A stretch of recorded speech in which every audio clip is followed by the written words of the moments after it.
Does anyone have a question? Mr. Burrow. I'd like to tell you something that happened when I was young, something connected with destiny. Religious people will say, for example, that it is because we have a guardian angel. I was a skittle boy once, setting up the skittles. I'd have been 9 or 10 then, and as I was busy setting them up, a voice called, "Move!" with such intensity that I quickly jumped aside. And a moment later the big skittles ball came to the place where I'd just been. It was tremendously powerful. I asked who'd called out to me, but everyone said it was not them, and it was also that the voice could not have come from there. The other occasion was in a smithy where people sharpened their plowshares. There was a big wheel there. We were 5 or 6 boys, amusing ourselves in the place. I was about 11 then. I got up on a spoke to force the wheel down. I liked that. I then said to the other boys, "Pull out the rebound stopper, because then I can get from one spoke to the next." They all pulled as hard as they could, but did not manage it. I was the smallest, but I went to take a look. The wheel had gone round very fast, and it clearly would have been my death if they'd managed to raise the rebound stopper. I'd be pleased to hear if Dr. Steiner has anything to say about whether a higher power can show itself in such situations. Rudolf Steiner. Well, gentlemen, I'd like to talk to you about such things, but we always have to discuss them in a way that is properly scientific.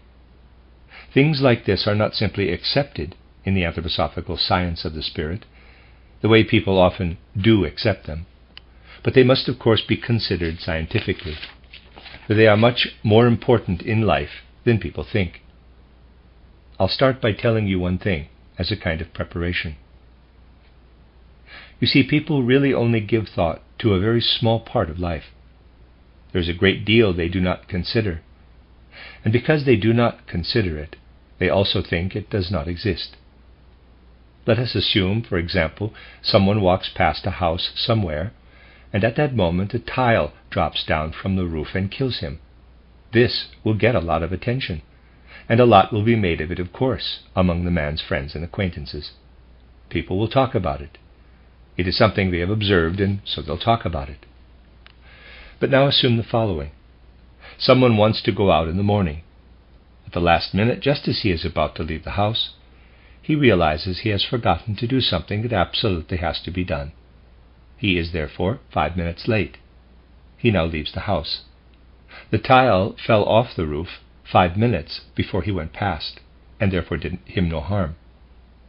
If he had gone that way 5 minutes earlier, the tile would have stove in his head.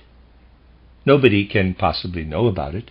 He himself forgets, of course, and no one pays attention to what would have happened if he'd not been delayed by a few minutes. Now you see, no note is taken of these things, but they are just as much part of life. Countless such things, where destiny prevents disaster, happen, but no note is taken of them. They are not considered, because it is not so easy to track them down. You can only track them down if the situation is really noticeable in some way, drawing your attention. Then one does take note of such things. There was someone once who spent a lot of time at his desk, with the rest of the family living below. One day he dreamt that something terrible was going to happen to him on a particular day, and that he would be shot. What did the man do? He told the others about it. People said he should be very careful, for he might be shot dead one of these days. So he did not leave the house, but stayed in his room all day. But the dream had made such an uncanny impression on him, and he knew from a number of earlier experiences that such dreams might come true. This happened some time ago, when people still paid more attention to such things. He had an unpleasant feeling. Because it all felt so unpleasant, he became aware of himself. And it then happened that he grew restless at a particular moment, and because of this inner restlessness, had to get up from his chair. At that moment a shot went very close to his chair. The situation was that an old gun from much earlier times hung in the anteroom. The door stood open, and his servant had taken the gun in his hands.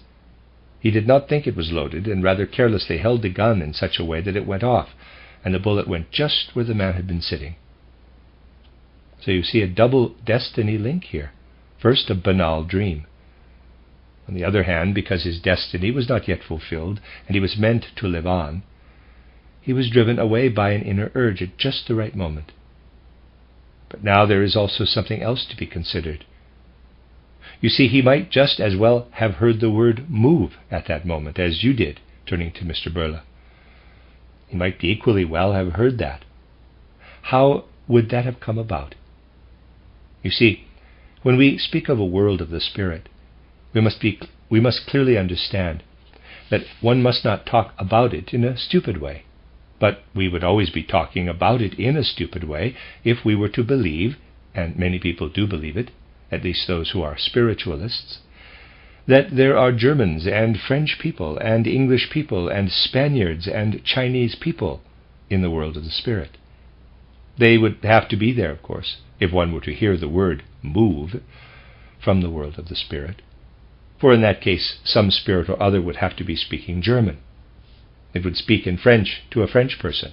For if it were to speak English or German, the person would think it was an unarticulated sound, and might even think it was something quite evil. So it would be rather silly to think that a spirit had said move, for a spirit cannot be a German or a French or an English person. That is the silly thing with spiritualists, that people think they connect with the dead through a medium and get answers, believing that spirits talk like that. They don't, of course. They are there, but they don't do that. The situation is like this. This kind of connection with the spiritual world, which also makes it possible for us to speak of the spiritual world in a scientific way, requires us first of all to get out of the habit of thinking that the spirits talk in some kind of earthly language. You must first get to know the world of the spirit, and then be able to translate what the spirits are saying in a supersensible language into an ordinary language. If the man sitting at his desk had heard the word move, that might have been quite good too. But the thing is like this, gentlemen. You heard me say that the whole human being is filled with good, sound sense. I once told you how the liver perceives processes in the human abdomen. The lung perceives things. The whole human being is a sense organ. The heart perceives. Through the heart, we perceive the blood circulation. But in ordinary life, we don't use those other organs for our sensory perceptions. We use our eyes and nose, and we do not use those other organs for sensory perception. These organs have a quite specific peculiarity. Take the liver, for example, gentlemen. You see, if the liver is removed from the body, it is this organ which you know from animals, because you've probably all seen a liver sometime or other, a goose liver if nothing else. But this organ has an ether body which is connected with the rest of the ether body, and it also has an astral body. And then there is also the I capital in it. There's a picture. This liver, therefore, has something that is of the spirit. You can be aware of things that are of the spirit in your head, but you do not perceive them consciously in your liver. The way you are made in ordinary life, you cannot gain a view of anything there. Just as I explained to you the other day that you do not perceive the spiritual element in the small lens in your eye, EYE. But it is possible to perceive the whole of the heavens with the small lens in the eye. Spirits hardly ever speak through any of the organs in the head. The whole world speaks there. The stars and their motions and so on, they speak through the organs in the head. But spiritual entities do indeed also speak to us, and they do so through the other organs, such as the liver. The stomach speaks to the liver, but so do spirits, and also to the lung. Spiritual entities speak to all the organs which we do not use for our ordinary life in the conscious mind. Now, gentlemen, as the head really has to depend on perceiving only the things it sees there in the physical world, the inner part of the human being, the lower organs, are actually designed to perceive things in the world of the spirit. These organs are, however, extraordinarily subtle. They are really quite subtle. And you can see that they are subtle even if you just consider the conditions that sometimes arise from those organs. People don't usually pay attention to those conditions, and they don't pay attention to them because our medicine is so imperfect. You see, I'm sure you'll have known someone get diarrhea because he was terribly afraid. No attention is paid to this because people don't think that diarrhea may come from fear, but it does. An influence is there from the outside world, but the influence may also be from the realm of mind and spirit. And it does come from that world in such a way that those organs do indeed perceive things, but things that are quite different from those that exist in the outside world. I have told you a few times now that we human beings go through different lives on earth. Now, if until now people had been expected to go through different lives on earth without much ado, they would not have been able to do it. If a human being is to develop from infancy here on earth, he must have a guide, someone to bring him up and teach him, or someone like that. Otherwise, he'd always be quite stupid.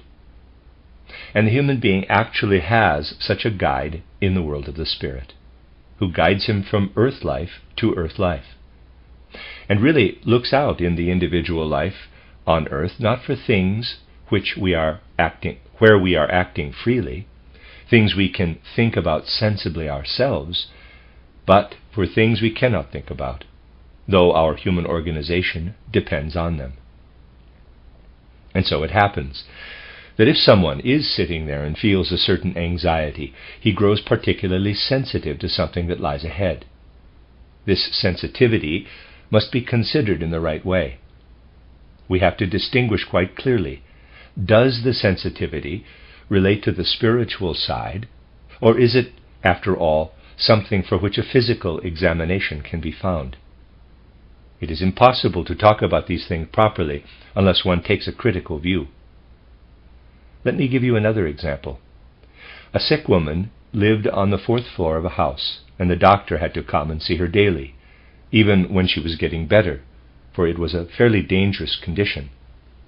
The doctor would not come at the same time each day, but at different times. But the woman up on the 4th floor would always know he was coming, even if he was still down below. He'd still be at the front gate, but she'd know the doctor's coming. Above all, she'd be sure of it when he was in the hall on the ground floor, though he had not yet taken one step up the stairs. People told the doctor, saying she was clairvoyant. Well, the doctor was a bit edgy about this at first. Doctors don't believe such things straight off. But when the people went on and on at him, saying their daughter was clairvoyant, for she'd know when he was there downstairs, he decided to put the matter to the test. He quietly took off his boots before he went in through the gate. And then she did not know. So you see, there are also such cases, and one needs to put them to the test. The patient's hearing had simply grown very acute from lying in bed for so long, and she had heard steps down below which one normally does not hear. If you always say right away that all of it is clairvoyance, you have no right, of course, to speak of spiritual worlds. You must learn to distinguish carefully between things the senses are still just able to perceive and things that cannot be perceived with the senses. Developments like these show us that the senses may grow extraordinarily acute. In ordinary life, one is, of course, unable to hear someone's steps below if one is on the 4th floor. But just as the senses in the head and elsewhere may grow acute, so our internal organs, also being senses, may grow more sensitive to spiritual elements. And if the liver, for instance, has the impression that it might be shot that day, it will be particularly sensitive, with the result that the liver is able to hear the warning given by the spiritual entity, which really does exist, but not, of course, in Italian, German, or some other language. But just think, now something amazing happens. The liver must first pass this on to the head, otherwise the human being cannot be aware of it. And on the way from the liver to the head, the matter is translated into the language which the person speaks. This is the remarkable thing, something truly mysterious. And it is only here that you can't really say what a remarkable creature man is. Not only is he able to have premonitions, but, and this is much more to be marveled at, he unconsciously translates something that comes to him in the language of the Spirit into his own language. You can see from this that everything people in various spiritualists' organizations record in writing is something that is said to the abdomens. People would prefer not to admit this. They believe the spirits speak Italian or French, but it all comes from the human being himself. And yet there is a connection with the spiritual world, even in those seances, but it is something very bad. This is then translated into all kinds of things. But you'll realize that when there's something like this, move, one has to understand that the actual connection with the world of the spirit would still not be clear to one. It is not the right idea to imagine that the guardian spirit has murmured something in one's ear. Instead, we must know the roundabout route that is taken. You then also understand something else. You understand that people can easily refute such things.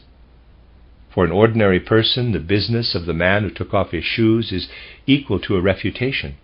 He'll say, quote, people believe it to be clairvoyance, clairaudience, but it was not a case of clairaudience, but of ordinary hearing. And that is also how it must have been in the other situation. Close quote. Well, gentlemen, this is exactly what needs to be investigated first. And one will then see, proceeding with the necessary caution, that human destinies are indeed being worked on all the time out of the spiritual world, using these roundabout routes. Most of all, of course, in childhood. Why in childhood? Well, the astral body is much more active in childhood, working with much greater intensity. Later on, it no longer works with the same intensity. When the liver is still soft in the child, the astral body is able to transmit the things it hears in the world of the spirit to the liver. Later, when the liver has grown harder, it can no longer transmit things.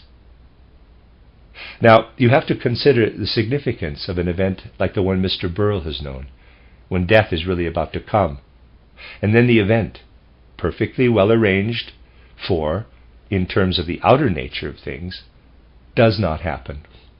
For it might have been your death at that time when you heard the word move. So it would have been your death. There are many such instances in human life. It is merely that many go unnoticed. But that was one you certainly took note of. However, you went through many other lives on earth before you came to this one. Yes, gentlemen, the things one has gone through in earlier lives on earth now want to come into their own in the right way. They want to come into their own in such a way, for example, that one may have a long life this time, so that everything laid down in earlier lives can develop fully in this one. Outer nature may actually go against this. External circumstances may put me in danger of having an accident one day, so that I'd have to die, and the matter might turn out in such a way that if I were to die, let us say, I'd really die disproportionately early, as far as my earlier life on earth is concerned. According to my earlier life, it is not right that I should die so soon, because I still have something to do on this earth. Now, I might indeed die. Don't think there is an absolute certainty that I won't die. I might indeed die. The accident might happen. I might die. And this would change the whole of my destiny. The spiritual entity that guides the human being from earth life to earth life intervenes at this point. It is able to warn the person. There is always a reason why it is able to warn him. But the situation is, of course, extremely complex. And on some occasion it might also be that this entity which wants to protect the individual, if we want to use the term, has to obey other spirits, which will prevent it, stop it. Such conflicts can certainly also arise in the world of the spirit. But when evil spirits do not have a special interest, if I may put it like this, the warning will come through. And it does happen on countless occasions that quite unusual things may happen, even externally. You were wondering, weren't you, why the wheel did not go on turning in the second event you told us from your life? For if it had gone on turning, you would have perished. The others could not make the water run. Only you could. So what was the reason? You were quite unable to see any outer reason why this should happen? Mr. Burrell, no. It happened because the spiritual entity, wanting to warn you or keep you alive, paralyzed the other boy's will at that moment. This always works through the person concerned, not in an external way, not through another person. The other's will was paralyzed at that moment. They did not manage to move their muscles. So that is how things are. That's how they are connected. And whenever one wants to speak of the world of the spirit, one must realize that the spiritual world works through the human being. Just as you cannot see a color unless you have an eye, E-Y-E, so one cannot perceive the spiritual world without this inner activity of the human being. This is something we must always take into account if we want to be truly scientific and not fall into superstition. But the fact is that the different languages we have on earth are no longer valid in the world of the spirit. We first have to learn the languages that can be used there. To penetrate into the world of the spirit, I have spoken of the exercises that need to be done to enter into the world of the spirit. One must, above all, be able to get out of the habit of thinking. Not all the time, that would be a bad thing, but for the moments when one wants to enter into the world of the spirit. For human thinking belongs to this earthly world. This is also why thinking relates so closely to talking. We really think in words in the physical world, and it is only by gradually learning not to think in words that one gets close to the world of the spirit. Now let me explain to you what it is like when one looks directly into the world of the spirit. Imagine Mr. Bulla had been a clairvoyant, a proper clairvoyant, at the moment when he was told to move. What would have happened then? If Mr. Burla had been a clairvoyant, he would not have had to do the terribly ingenious work inside of translating what a spiritual entity told him into his own language. Something else would have happened instead. For he would have known that spirits can indicate the same thing by gestures, signs. But the spirits do not use words, they make gestures. Not the kind of signs deaf and dumb people use, but they make gestures. It is just that people do not usually find the gestures enough. They want to hear something like the spiritualists. But it is not like that in the real world of the spirit. There things cannot be heard with the physical ear. It is impossible to see why a reasonable human being would imagine he can hear spirits with his physical ears, for physical ears cannot hear things there. It is nonsense to think that physical ears can hear the spirits. It has to be the astral body of some organ, of course, which hears the spirits. But then that also is not a real external way of seeing and hearing. It is knowing how to make the signs the spirits make. And if Mr. Burla had been clairvoyant, he would not have heard the word move, but he would have seen a spiritual image, as if someone were pushing him aside. And if he had truly perceived it in the spirit, he would not have needed to translate it into move. But all of this happens calmly and quietly, and people are not in the habit of taking in the world of the spirit calmly and quietly in silence. And of course, if there was danger threatening somewhere, one would never think of wanting to be particularly quiet. You're excited then, but it is exactly because of your excitement that you'll not perceive the world of the spirit. And if destiny has to speak after all, it will speak in such a way that the person then translates it inwardly. You see, there are people, as you know, who find it easy to think mathematically, and others who cannot think mathematically at all. People who are good at doing sums and others who can't do sums at all. People have different abilities.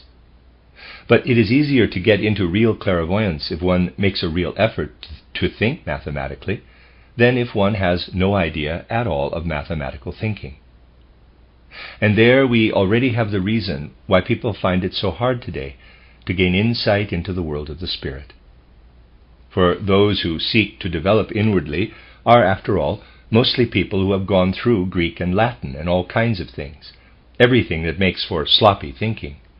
Yes, most of the people we call educated and learned have really only learned to think in a sloppy way, for their thinking moves within the thinking of the ancient Romans or Greeks, and other people then learn it from them. Today's thinking is terribly sloppy, therefore. It is not a thinking that has real power to it.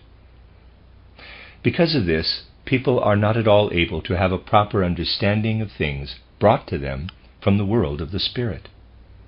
If they were able to think really clearly, they would find it much easier to understand what is going on in the world of the spirit. You can see from events that have happened in recent centuries that people are actually trying very hard not to consider the world of the spirit. I'll explain this to you by means of an example. You see, when a man called Stevenson said one could make carriages with iron wheels that would move on iron rails, the matter was presented to the academics of his day. This was not all that long ago. The academics started to make calculations, quite correct calculations. What did they find? They found that if you have a rail here, and there's a drawing on the board, and a wheel here, a carriage would never move if the wheel was meant to run on a rail like this. They did further calculations and found that the wheel would only move along the rail if the rail had teeth cut into it, like this. So they worked out that if the carriages had cogwheels and the rails had teeth cut into them for the cogs to engage in, that would be the only way for trains to move on rails. Well, gentlemen, you can see it works fine today with no need for cogwheels and teeth cut in the rails. What did those people do? This wasn't all that long ago. Well, they did their sums, but they only kept those sums in their heads and did not let the rest of the human being play a part in them. With this, the sums lost their edge.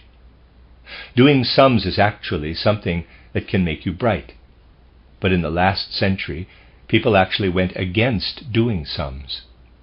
This then also threw all the rest of their thinking into confusion, and in 1835, when people were no longer debating about cogwheels, but the first railway line from Fürth to Nuremberg was about to be built, the authorities consulted the Bavarian Medical Council and asked them if the railway should be built, if it would be a healthy thing to do. The document about this is extraordinarily interesting. It is much more recent than you'd think, less than 100 years. The body of learned gentlemen produced a document saying that it would be better not to build railways, for people sitting in the trains would grow very nervy. But if people were to insist on having them built, wanting to go that fast, one would at least have to put high wooden walls on either side of the train, so that farmers would not suffer concussion of the brain as the trains rushed past. This is what the document issued by the learned gentleman says. Yes, that was the opinion then. But don't think people form different opinions today about things that really point the way ahead as they come into this world. We may laugh about what happened in 1835, but that is after the event, and people will also only be able to laugh later on about what is happening today, when it will be almost 100 years in the past. It was not all that easy with the railways because it really went against people's way of thinking. When the first railway line from Berlin to Potsdam was to be built, the Postmaster General had to be consulted, for he had been in charge of the 4 mail coaches that went from Berlin to Potsdam and back again every week, and he had to be asked to give his professional opinion about building a railway. His professional opinion was that he had 4 coaches going from Berlin to Potsdam every week, and hardly anyone ever traveled in them. So why build a railway when no one ever traveled in the mail coaches? Today 10 or 12 trains go from Berlin to Potsdam every day, and they are always full. Not just now at this moment, but they were always full. You see, that is how hard people have been finding it for some centuries now to relate to what is really going on in the world. They therefore do not notice what is really happening, and will at most only believe someone who's an authority in an outer way, I'd say. People will sometimes believe him. Let me tell you a story. Not long ago, it's about 40 years now, a very famous engineer lived in England. I think he was called Varley, and no one doubted his intelligence. The following thing happened to this very famous man. He went from London into the country with his wife, for his sister-in-law, his wife's sister, was very ill. She was practically dying. They were going to stay in the country for a few days. The first night, this gentleman, who was such a famous engineer, suddenly had a nightmare, as it is called, and found himself lying in his bed, unable to move a muscle. Now, you know it's not so bad if such a nightmare passes quickly. But if it goes on a long time, and a person is unable to move a muscle and stays awake, he may die from lack of breath. So he lay there quite benumbed already, and was still just able to think, I'm going to suffocate. Well, you know, someone was there in the house who it was believed would die within a few days, and the house had to be kept quiet. He therefore tried to pull himself together, but he could not. Suddenly, he saw the sick woman standing by his bedside, and she addressed him by his first name, saying, "Get up!" This gave him such a fright that the shock enabled him to move again. Being an intelligent man, he knew that this had saved him. He was glad, of course, that such a thing had been possible. You can understand this, for such things happen in the world. People who have been dumb for 15 or 20 years would suffer a sudden major shock and be able to talk again. A big shock can thus have a terrible effect on a person, but it may also be beneficial. And in the morning, when the gentleman had got up, he went to see his sister-in-law, who had been lying in her bed all night. But the first thing she told him, without him having made any reference to it first, wanting to spare her, he did not want to mention the dream to her, was that she said, "You know, I had the most peculiar dream last night. I dreamt I had to go to you and give you a fright, so that you would not die from want of breath. And I went, therefore, and gave you a fright, so that you would not suffocate. That was my dream." Her room was quite some distance from his. You see, this is a story about which there can be no doubt. I am telling it to you merely because it was told by someone who was otherwise very factual in his thinking, being an electrical engineer and famous in his field. I don't want to tell you any old story, but this one is confirmed to be true, just like something someone reports from a laboratory. What was going on here? I have told you, gentlemen, that the human I, capital, and the astral body go out of every human being at night. So when the sick woman was asleep, her I and astral body were not in her body. Now the principle which is known as the guardian spirit was unable to reach the man, for his thinking was of the factual kind that has become a habit over the centuries. If Mr. Burla had had that kind of factual thinking, he definitely did not have it as a young boy, of course, for he'll have been no more of an academic at that age than he is now, he would not have heard what he did. For factual thinking drowns it out, blows it away. Mr. Varley was a factual thinker. His guardian spirit could not have given him a fright just like that, and so this guardian spirit chose a roundabout way, using the astral body of his sick sister-in-law as she lay asleep, guiding that astral body to his bedside, so that he did get a fright. His sister-in-law would never have known about this, would not have been able to speak of it, if she'd been in good health. She died a few days later, which is when the astral body goes into the world of the spirit anyway. At the time, the astral body was already prepared. Because of this, the sick woman found it easier to recall something she perceived a few days before she died, for it was something she was soon to experience, and the result was that she also knew about the matter. So you see that if one observes these things properly, one is able to talk about them exactly the way one talks about situations of the kind where you have a flask in a laboratory somewhere, a flame beneath it, and put in sulfur, let's say. The sulfur will be yellow at first and then turn brown and later red. One can describe it. And one can also describe how things are with phenomena in the spirit. providing one is really sound in one's thinking. And that must, of course, be the basic requirement. It is just that in our time everything is thrown into confusion, and the confused thinking I have mentioned predominates. And I did not describe this confused thinking for you just in order to describe it, but because I wanted to make you see how the roundabout way involving the sick woman was chosen in order to intervene in the destiny of someone who still had something more to do on this physical earth. But you have to see the matter in the right way. I think I have told you before about what happened to me with Dr. Schleich, the medical man who died recently in Berlin. He was quite a famous man in Berlin, a famous surgeon, but he also had a tendency, he was more intelligent than his colleagues, to understand such things. The following once happened to him. Someone came to him one evening and told him, quote, "I just stuck a steel pen into my hand in the office and some ink got in. You must remove that hand right away, amputate it, or I'll die of blood poisoning," close quote. Schleich said, quote, "But, sir, I have to look at the wound first." "No," said the man, "it must be done right away." "It won't do," said Dr. Schleich. "I am not permitted to do this."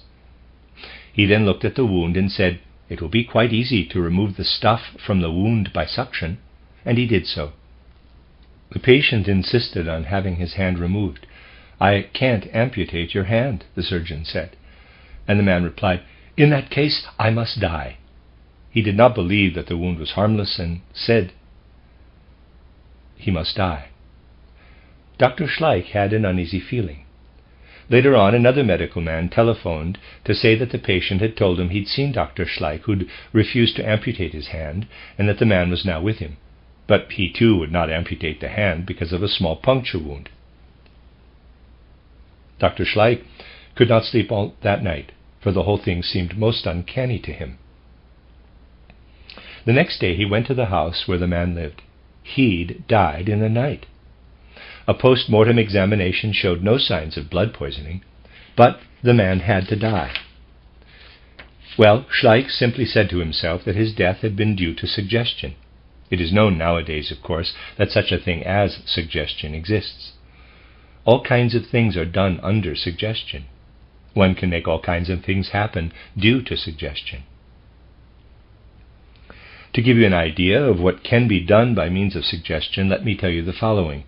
You can say to someone, for instance, "I'm applying a blistering plaster, a Spanish fly plaster." But in fact you are only applying a little piece of blotting paper. Yet the man will develop a huge blister. There the soul principle is entering into the physical. One can do such things. Today everyone who studies such things knows that it is possible to do this. Schleich said to himself that the man had imagined he'd die, and he did die. The idea had a suggestive effect on him, hence death by suggestion. He simply did not want to believe me that that is nonsense. But it was nonsense in this case to say the man died by suggestion, for something quite different was going on. You see, the stress he had suffered in more recent times as an office worker and businessman had completely destroyed the man's nerves. Blood had got into the nerves. The blood in his veins could be examined quite easily, and it was all right. And when the nerves were examined, the amount of blood that had got in was so small that it could not be detected by external means. But the nerves had been destroyed due to blood getting in. The man had therefore grown nervy and irritable and stuck the pen into his hand because he'd grown clumsy. And without having much being apparent on the outside, and without anything much being apparent on the outside, he was already a marked man for the following night. He had to die for internal reasons, because blood had got into his nervous system. And he had a premonition and grew anxious, so that the psychological effect was exactly the opposite. Schleich thought he had suggested his own death. He did not suggest his death, however. Death had come because of his physical organization, but he had an inner premonition that death would come. You see, this is a striking example of how one has to think in the right way if one wants to see into the world of spirit. One has to know exactly where the problem lies, or you can be a great and learned man and still get the wrong idea. This is exactly what happened to Sir Oliver Lodge, one of the greatest physicists in England. For he put entirely the wrong interpretation on the world of the spirit. His son had been killed in one of the battles fought in the recent First World War. He mourned his son, Raymond Lodge, deeply, and then got himself embroiled with a whole tissue of mediums. A very clever medium was brought to his house, and arrangements were made for his son to speak to him after death. In view of the fact that his son had died on a German battlefield, this did of course make a tremendous impression, and it was also a consolation to him. But Sir Oliver Lodge is an extraordinarily great scientist who does not believe anything just like that. But then something else happened which meant he could hardly do anything but believe. What happened is the following. The medium had gone into a trance, which is a half-conscious state, and told him that his son had his photo taken a few days before he died, saying that there were 2 photos, however. Now, it is quite common for several shots to be taken when photographing someone, and people will usually be asked to sit in a slightly different way for the second photo. The medium therefore said that Raymond Lodge was sitting in a slightly different way in the second photo, and gave a perfectly correct description of the difference. Oliver Lodge immediately said to himself, "Wow, if only that were true what she is saying. Photos taken a few days before his death in 2 different positions." At the time, no one in England would as yet have been able to know if this was true, for it had only happened a few days before the death. And lo and behold, a week later the 2 photographs arrived by post in London. The mails were very slow then, and it was correct, absolutely correct. He then could not think anything else, from his point of view, but that his son had told him this from the other world. And yet that was not the case, for the medium had already gone into a trance and had a prophetic vision, which is something that does happen. The people sitting around the medium only knew about the photographs a week later, when they arrived. But the medium had a prophetic vision, and saw them a week earlier. So there was no link with the other world, but it all happened on earth. The medium just had a prophetic vision, and Oliver Lodge was deceived after all. That's how careful one has to be. So it is all true that human beings live on beyond death, and they can also tell us things, but one has to be sure. If Raymond Lodge was telling them in English, quote, "I've had 2 photos taken just before my death, and the positions were different," close quote, one has to ask oneself if that did in fact come from him. For after death, this is no longer conveyed in the English language, otherwise the spirit would also have to know English. The information must have come from the medium's subconscious, from something that does not come to conscious awareness in ordinary life. Mr. Burla's question has made me discuss some rather difficult things today, but I also wanted to tell you how careful one has to be, for we are responsible for the things we say. I wanted to show that one cannot simply accept some idea or other, but has to follow everything up. And it is only after thinking about it for a long time that one is able to say, yes, in that case a guardian spirit was indeed speaking. But that the words were in German, that could only happen through human mediation.